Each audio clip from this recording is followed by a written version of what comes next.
Dream house. कहानी की शुरुआत में हम न्यूयॉर्क सिटी पब्लिशिंग हाउस में एक आदमी को देखते हैं जिसका नाम विल अटेंटन होता है। वो एक कामयाब एडिटर है, पर आज वो अपनी जॉब छोड़ चुका है क्योंकि वो अपना ज्यादा वक्त अपने परिवार को और अपनी किताब लिखने में बिताना चाहता है। इसीलिए अब वो फेयरफील्ड आ जाता है, जहाँ पर एक सुनसान जगह में उसका एक खूबसूरत सा घर होता है। जब वो अपनी पत्नी को बताता है कि उसने जॉब छोड़ दी है तो उसकी पत्नी बहुत खुश होती है क्योंकि वो भी हमेशा यही चाहती थी कि विल अपनी जॉब छोड़कर अपनी किताब लिखे, साथ ही अपने परिवार को भी वक्त दे।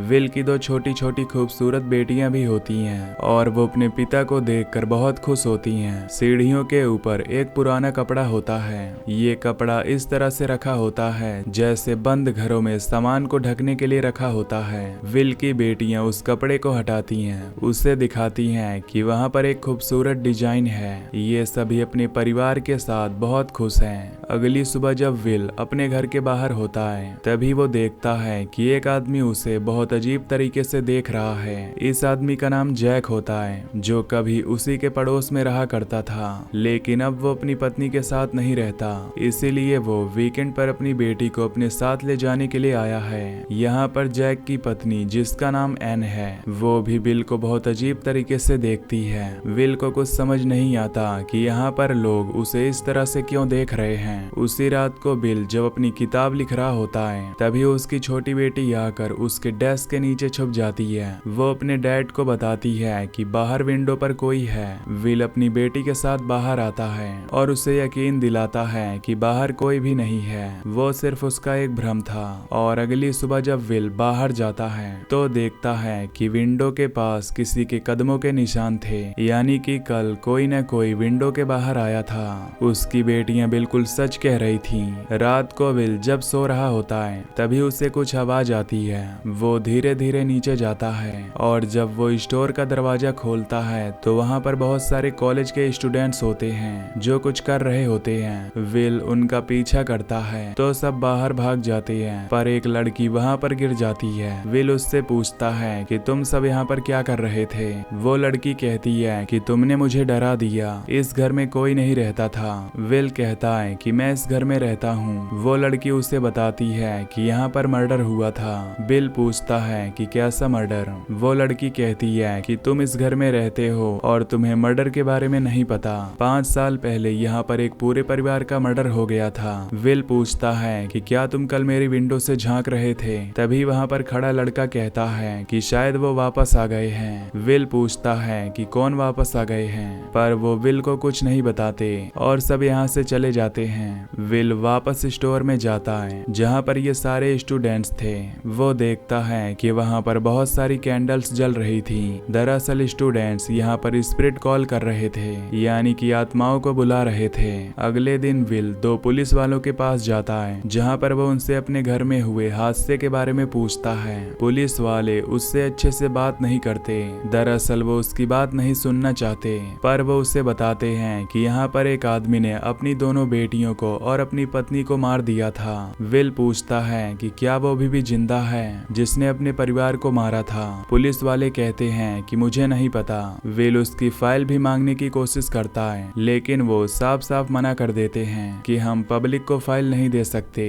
लेकिन विल को यहाँ पर उस आदमी का नाम पता चल जाता है। उस आदमी का नाम होता है पीटर। विल रात को जब घर वापस आता है तो वो देखता है कि उसकी दोनों बेटियां डरी हुई अपनी मॉम की गोद में बैठी हैं। विल पूछता है कि क्या हुआ। उसकी बेटी बताती है कि बाहर कोई लड़की फोन पर बात कर रही थी। वो किसी को बता रही थी कि हमारे घर में पूरे परिवार का मर्डर कर दिया गया था। यहाँ पर एक बात और अजीब होती है कि विल की पत्नी और उसकी बेटियां कभी भी घर के बाहर नहीं निकलती। विल समझ जाता है कि उसके पड़ोस में रहने वाली लेडी और उसकी बेटी ने फोन पर किसी से बात की होगी, इसीलिए उनके घर पर जाता है और एन से रिक्वेस्ट करता है कि वो अपनी बेटी को कहे कि कभी भी इस तरह की बातें वो उसके घर के पास ना करे, क्योंकि उसकी बेटियां बहुत छोटी हैं, वो डर जाती हैं। एन कहती है कि दरअसल ये घर कई सालों से बंद था, लेकिन वो अपनी बेटी को कह देगी।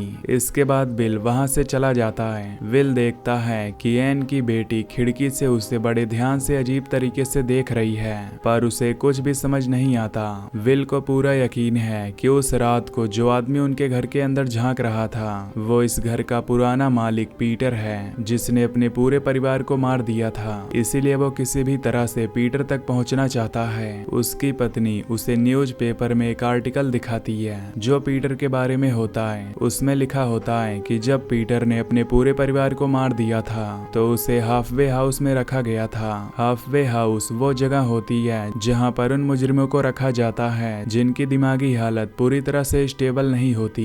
और अब विल वहां पर पहुंच जाता है। वो किसी तरह से उस कमरे में चला जाता है जहां पर पीटर रहा करता था। वहां पर उसे अपनी पत्नी और अपनी बेटियों की तस्वीर मिलती है। वो समझ जाता है कि पीटर ये तस्वीर उसके घर से चुरा कर यहाँ पर लेकर आया है। तभी वहां पर एक आदमी आता है जो इसी कमरे में रहता है। उसे लगता है कि यही पीटर है, पर वो अपनी आईडी दिखाता है। वो कहता है कि पीटर मुझसे पहले यहाँ पर रहता था, मैं उसे नहीं जानता। विल अब वापस घर आ जाता है तो उसकी पत्नी बताती है कि आज फिर कोई खिड़की से झांक रहा था। मैंने पुलिस को कॉल कर दिया है। और तभी विल को और उसकी पत्नी को बाहर एक गाड़ी की आवाज आती है। विल जब बाहर जाता है तो वो गाड़ी विल पर हमला करती है, उसे मारना चाहती है, पर विल बच जाता है। अब यहाँ पर पुलिस भी आ जाती है। विल पुलिस को सब कुछ सच सच बताता है, पर पुलिस विल की बातों पर ज्यादा ध्यान नहीं देती। वो विल से कहते हैं कि तुम्हें आराम की जरूरत है, तुम्हें सो जाना चाहिए। विल वापस अपनी पत्नी के पास आता है। उसकी पत्नी हैरान होती है। वो कहती है कि पुलिस हमारी मदद क्यों नहीं कर रही। विल उस हॉस्पिटल जाता है जहाँ पर पीटर का ट्रीटमेंट चल रहा था। वो उस डॉक्टर से मिलता है जो पीटर का इलाज कर रहा था। और जब वो विल को पीटर की 5 साल पुरानी वीडियो फुटेज दिखाता है जब उसे इस साइकेट्रिस्ट हॉस्पिटल में लाया गया था, तो विल पूरी तरह से हैरान हो जाता है क्योंकि ये पीटर नहीं बल्कि खुद विल होता है। विल डॉक्टर से हैरानी से पूछता है कि ये तो मैं हूँ। डॉक्टर कहता है कि हाँ, पिछले 5 सालों से तुम्हारा यहाँ पर इलाज चल रहा था। विल डॉक्टर से कहता है कि मेरा नाम विल एटेंटन है, ना कि पीटर वार्ड। डॉक्टर उसे बताता है कि ये तुम्हारा आईडी नंबर था W11L 81010। W11 मीन्स विल और 81010 बन गया एटेंटन। तुमने अपने आप को एक नया नाम दिया जो कि तुम्हारा आईडी नंबर था। विल ये सब सुनकर पूरी तरह से परेशान हो जाता है। वो कहता है कि नहीं, ये नहीं हो सकता। आज सुबह मैं अपने परिवार को अपने घर पर छोड़कर आया हूँ। डॉक्टर कहते हैं कि नहीं, 5 साल पहले तुमने अपनी पत्नी और अपनी दोनों बेटियों को गोली मार दी थी। तुम्हारी पत्नी ने तुम्हें गोली भी मारी थी जो तुम्हारे सर पर लगी थी, पर तुम बच गए थे। विल कहता है कि नहीं, तुम झूठ बोल रहे हो। विल यहाँ से जाने लगता है और जब वो हॉस्पिटल की कॉरिडोर में होता है तो वहाँ पर जितने भी पेशेंट्स होते हैं वो सब विल की तरफ आना शुरू कर देते हैं क्योंकि वो विल को जानते हैं। विल 5 सालों से यहाँ पर था। विल को कुछ समझ नहीं आता कि उसके साथ क्या हो रहा है। वो वापस अपने घर आ जाता है और जो घर सुबह तक उसे बहुत खूबसूरत लग रहा था, अब उसे वो एक वीरान घर की तरह देखता है जो कि उसकी जिंदगी की हकीकत है। विल घर के अंदर जाता है जहाँ पर उसे टूटी फूटी वीरान चीजों के अलावा कुछ भी नहीं दिखता। वो अपना सर पकड़कर वहीं पर बैठ जाता है। दरअसल 5 साल पहले जब उसके परिवार के साथ ये दुर्घटना हुई थी, उसके बाद उसकी दिमागी हालत पूरी तरह से अनस्टेबल हो गई। ये इतना बड़ा हादसा था कि उसने इस पर यकीन करना छोड़ दिया। साथ ही उसने अपने दिमाग को ये यकीन दिलवा दिया कि उसका परिवार पूरी तरह से ठीक है और जिंदा है। इस कहानी की शुरुआत में जब वो अपनी जॉब छोड़कर अपने घर आता है तो वो उसी साइकेट्रिक हॉस्पिटल से घर वापस आया होता है जहाँ से वो अभी अभी आया है। दरअसल यहाँ पर हमें जितनी भी कहानी दिखाई जा रही है वो सब विल की आंखों से दिखाई जा रही है, जिसका असली नाम पीटर वार्ड है। लेकिन अब विल को यानी कि पीटर वार्ड को सच्चाई का कुछ हद तक एहसास हो चुका है, इसीलिए उसे असलियत की दुनिया भी दिखना शुरू हो जाती है। पर एक बार फिर से वो अपनी भ्रम की दुनिया में खो जाता है। उसकी पत्नी उसके पास आती है और वो उससे पूछती है कि हॉस्पिटल में क्या हुआ। विल उसे बताता है कि डॉक्टर ने मुझे कहा कि तुम सिर्फ मेरी दिमाग की कल्पना हो, तुम इस दुनिया में एग्जिस्ट नहीं करती और मेरा नाम विल एटेंटन नहीं बल्कि पीटर वार्ड है। उसकी पत्नी कहती है कि ऐसा फिर कभी मत कहना। वो उसके सर पर हाथ लगाती है। वो कहती है कि शायद तुम्हारी तबीयत खराब है। इसके बाद विल रात को सो जाता है और तभी उसकी पत्नी बच्चों के कमरे से उसे आवाज लगाती है। विल जब बच्चों के कमरे में जाता है तो उसकी पत्नी कहती है कि देखो ये क्या हुआ। उसके दोनों बच्चे बीमार होते हैं और वो जब अपनी बड़ी बेटी को देखते हैं तो वो पाता है कि उसके गर्दन पर गोली का निशान होता है और ऐसे ही निशान उसकी छोटी बेटी की चेस्ट पर भी होता है जहां पर गोली आर पार हो गई थी। और कुछ ही देर बाद उसकी दोनों बेटियों की मौत हो जाती है। इस बात से उसकी पत्नी बहुत ज्यादा परेशान हो जाती है। दरअसल ये विल की मेंटल बैटल होती है जिससे वो लड़ रहा होता है, जो हमें इस तरह से दिखाई जा रही होती है। वो कहीं न कहीं इस बात पर अब यकीन करना शुरू कर रहा होता है कि वो विल नहीं बल्कि पीटर वार्ड है और इसीलिए अब वो अपनी बेटियों की मौत को एक्सेप्ट कर लेता है। पर अभी भी उसकी पत्नी उसके साथ है। वो अपनी पत्नी को गले लगाकर कहता है कि तुम अब इस दुनिया में नहीं हो, तुम मर चुकी हो। और तभी बाहर कोई दरवाजा नॉक करता है और जब वो दरवाजा खोलता है तो वो देखता है कि वहाँ पर सरकारी विभाग के कुछ लोग होते हैं। दरअसल ये घर पूरी तरह से टूटा फूटा हुआ है और सरकार किसी को भी इस तरह के घर में रहने की इजाजत नहीं दे सकती। विल के पूरे घर को सील कर दिया जाता है। वो सरकारी ऑफिसर से कहता है कि मेरा परिवार अंदर है। तभी यहाँ पर उसके पड़ोस में रहने वाली लेडी जिसका नाम एन है वो भी आ जाती है और वो उससे पूछती है क्या तुम्हें सच में अपना परिवार दिखता है। वो कहता है कि हाँ। वो देखो मेरी पत्नी ऊपर खिड़की पर खड़ी है। उसे अपनी पत्नी दिख रही होती है, लेकिन जब एन देखती है तो वहाँ पर कोई भी नहीं होता। वो उसे कहती है कि ये सच्चाई नहीं है। अगर तुम सच्चाई जानना चाहते हो तो तुम्हें कब्रिस्तान जाना चाहिए था जहाँ पर तुम्हारे पूरे परिवार को दफनाया गया है। विल पूरी रात पेड़ के नीचे बैठा रहता है और अगली सुबह एन के घर जाता है। वो उससे पूछता है कि जिस रात को यह हादसा हुआ था उस रात को तुम कहाँ थी। एन उसे बताती है कि उस रात को मुझे बाहर जाना था पर मैं बाहर जा नहीं पाई, इसलिए मैं घर पर अकेली थी। विल को पूरी तरह से यकीन हो चुका है कि वही पीटर है। पीटर एन से पूछता है कि मैंने अपने पूरे परिवार को मारा था। एन कहती है कि नहीं। पीटर उससे पूछता है कि तुम्हें कैसे पता। वो कहती है बस पता है। दरअसल पीटर की वाइफ और एन दोनों बेस्ट फ्रेंड्स थे। विल उसे कहता है कि जब पहली बार मैं तुम्हें मिला था तब तुमने मुझे क्यों नहीं बताया कि मेरा नाम विल नहीं बल्कि पीटर है। वो कहती है कि तुमने अपने आप को विल नाम से इंट्रोड्यूस किया था, इसीलिए मैं कुछ नहीं कह पाई। अब कुछ ही देर बाद यहाँ पर एन का हस्बैंड आता है जिसका नाम जैक है, जो इस कहानी के शुरू में पीटर को बहुत अजीब तरीके से देख रहा था।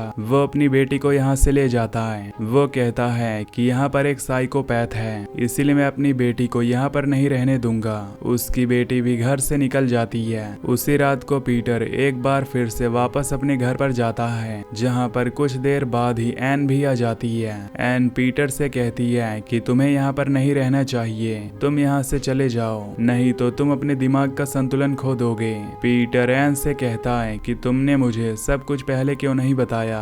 वो कहती है कि मैंने हॉस्पिटल में तुम्हें सब कुछ बताया था और अब तुम्हें अपने परिवार को जाने देना होगा। और अब पीटर को सब कुछ याद आ जाता है कि जिस रात को यह हादसा हुआ था वो अपनी पत्नी से फोन पर बात करता हुआ घर की तरफ आ रहा था। वहीं पीटर से बात करते हुए उसकी पत्नी को किसी के कदमों की आहट आती है और जब वो बाहर जाती है तो वो देखती है कि वहाँ पर एक आदमी है जिसके हाथ में गन है। सामने उसकी बच्ची भी होती है। वो उस आदमी से कहती है कि प्लीज अपनी गन को नीचे करो। पीटर फोन पर बात सुन लेता है और भागते हुए अपने घर की तरफ आता है, पर जब तक वो घर के अंदर पहुंचता उस आदमी ने उसकी दोनों बच्चियों को और उसकी पत्नी को भी गोली मार दी होती है। हालांकि उसकी पत्नी अभी भी जिंदा होती है। पीटर उस आदमी तक पहुंच जाता है और इन दोनों के बीच में हाथापाई होना शुरू हो जाती है, लेकिन अब पीटर की पत्नी के हाथ में गन होती है। पीटर की पत्नी उस आदमी को मारना चाहती है, इसीलिए वो गोली चलाती है, लेकिन गलती से गोली पीटर के सर पर लग जाती है। हालांकि पीटर की जान तो बच गई थी, लेकिन वो इस पूरे हादसे को भूल चुका था। लेकिन अब उसे सब कुछ याद आ चुका है। वो एन से कहता है कि मैंने अपने पत्नी को नहीं मारा। दरअसल उसकी पत्नी ने जो गोली चलाई थी वो उसके सर पर लगी थी, इसीलिए पुलिस ने मान लिया था कि किसी ने अपने परिवार को मारा है और बचाव में उसकी पत्नी ने उसके सर पर गोली मारी। और पीटर को भी कहीं न कहीं सच पर यकीन हो गया था कि शायद उसी ने अपने पूरे परिवार को मारा है, लेकिन क्यों ये उसे नहीं पता था। पर अब वो सच जान चुका है कि उसने अपने परिवार को नहीं मारा। अब यहाँ पर एन का पति जैक, जिससे एन का डाइवोर्स हो चुका है, वो भी आ जाता है, लेकिन इससे पहले कि पीटर और एन कुछ समझ पाते यहाँ पर वो खूनी भी आ जाता है जिसने पीटर की बच्चियों को और उसकी पत्नी को मारा था। दरअसल ये जैक का ही आदमी होता है। वो पीटर को मार मार कर बेहोश कर देता है। साथ ही जैक भी अपनी पत्नी को क्लोरोफॉर्म से बेहोश कर देता है। इसके बाद पीटर को नीचे तहखाने में फेंक दिया जाता है। जैक उस आदमी को जिसने पीटर के पूरे परिवार को मारा था उसे 2 गोलियां मार देता है और कहता है कि तुम बच्चों के खूनी हो। दरअसल जैक ने उस रात को इस आदमी को अपनी पत्नी को मारने के लिए भेजा था क्योंकि उसका अपनी पत्नी एन से डाइवोर्स हो चुका था और वो अपनी बेटी की कस्टडी चाहता है जो एन उसे नहीं दे रही होती। इसीलिए उसे मरवा कर अपनी बेटी की कस्टडी अपने पास लेना चाहता था। पर वो हिटमैन गलती से पीटर के घर चला गया और उसने उसके पूरे परिवार को मार दिया। अब जैक अपनी पत्नी एन को अपने कंधे पर उठाकर सीढ़ियों से नीचे जाता है और तभी ऊपर से पीटर की पत्नी दरवाजा खोलती है। जैक ऊपर देखता है लेकिन उसे ऊपर कोई भी नहीं दिखता। यहाँ पर हमें ये पता चलता है कि पीटर की पत्नी की आत्मा आज भी इस घर में मौजूद है, वो सिर्फ उसके दिमाग का भ्रम नहीं है। जैक अपनी पत्नी के हाथ बांध देता है और इस पूरे घर में आग लगा देता है ताकि वो जलकर मर जाए और उसका पूरा इल्जाम पीटर के ऊपर आ जाए। और पीटर अब होश में आ चुका था। वो जैक के ऊपर हमला करके उसे बेहोश कर देता है और इस जलते हुए घर से एन को बाहर ले आता है। जैक भी यहाँ पर बाहर आने की कोशिश करता है लेकिन तहखाने में उसे सीढ़ियों से ऊपर जाना होगा। ऊपर वो आदमी होता है जिसे जैक ने गोलियां मारी थी, जो उसका खुद का हिटमैन है। वो सीढ़ियों पर पेट्रोल डाल देता है ताकि जैक ऊपर ना आ पाए। जैक उसे गोली मार देता है पर साथ ही साथ यहाँ पर एक ब्लास्ट होता है जिससे जैक की मौत हो जाती है। वहीं पीटर एक बार फिर से घर के अंदर दाखिल होता है और उसे उसकी पत्नी की आत्मा दिखती है। वो कहता है कि मैं तुम्हें खोना नहीं चाहता। उसकी पत्नी की आत्मा बोलती है कि अब तुम्हें जाना होगा। यहाँ पर जैक को अपने बच्चों की आत्मा भी दिखती है। वो उन्हें अपने गले से लगा लेता है और इसके बाद जैक अपने पूरे परिवार को अलविदा कहकर अपनी वो किताब जो लिख रहा होता है सीढ़ियों के नीचे से निकलकर घर से बाहर आ जाता है। बाहर पुलिस और फायर ब्रिगेड भी आ चुकी है। पीटर यहाँ से निकल जाता है। कुछ समय बाद दिखाया जाता है कि पीटर अब पूरी तरह से ठीक हो चुका है और उसके साथ जो भी घटना हुई थी उसी पर वो किताब लिखता है जो अब बेस्ट सेलिंग बुक बन जाती है। यानी कि अब वो एक कामयाब राइटर भी है जैसा कि वो बनना चाहता था। हालांकि इस किताब में जो उसने अपनी पत्नी और अपने बच्चों के बारे में लिखा था वो सच में उनकी आत्मा थी जो उसे दिखा करती थी। तो दोस्तों वीडियो को लाइक और चैनल को सब्सक्राइब कर दीजिए। मैं मिलूंगा आपसे नेक्स्ट वीडियो में। Till then take care, love you, bye bye.